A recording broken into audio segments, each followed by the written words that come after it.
Bonjour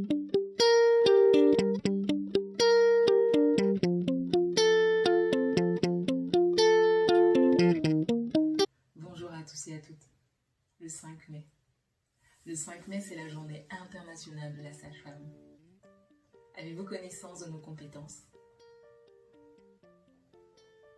Plusieurs siècles auparavant, nous étions considérés comme des sorcières, parce que nous avions cette connaissance du corps de la femme, ce corps qui se transforme vers la maternité.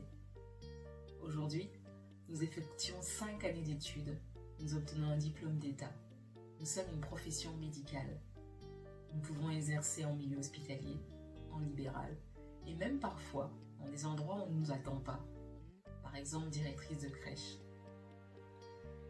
Notre diplôme nous permet de vous accompagner durant toute votre vie de femme, que vous soyez enceinte ou pas, que vous soyez maman ou pas. Nous sommes là, aussi bien durant votre grossesse que votre postpartum. Une sage-femme peut donc effectuer votre suivi gynécologique. Et comme nous avons le sens du détail, nous nous formons souvent après notre diplôme d'État avec des masters et diverses formations, vous pouvez trouver auprès de chez vous des sages-femmes expertes spécialisées. Par exemple, en fertilité, des sages-femmes écros spécialisées en échographie, en nutrition, en ostéopathie. Pour ma part, par exemple, je me suis spécialisée en douleur.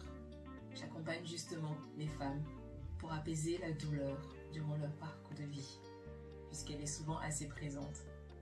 J'utilise ainsi mes compétences de sage-femme et toutes mes formations en médecine alternative et holistique. La sage-femme est présente et travaille avec un maillon. Donc en général, nous sommes là et nous travaillons avec un médecin spécialiste pour vous accompagner. Par exemple, si une femme est atteinte d'endométriose, elle va pouvoir avoir un suivi gynécologique assez poussé et être auprès de nous pour avoir un suivi gynécologique plutôt classique, mais assez efficace, puisque nous pouvons vous poser par exemple des dispositifs intra-utérins, les enlever, vous prescrire des bilans sanguins et renouveler par exemple votre ordonnance de pilules. C'est donc une profession médicale à ne pas négliger, à ne pas oublier, et nous sommes donc une profession de proximité pour la femme, et ceci dès l'adolescence.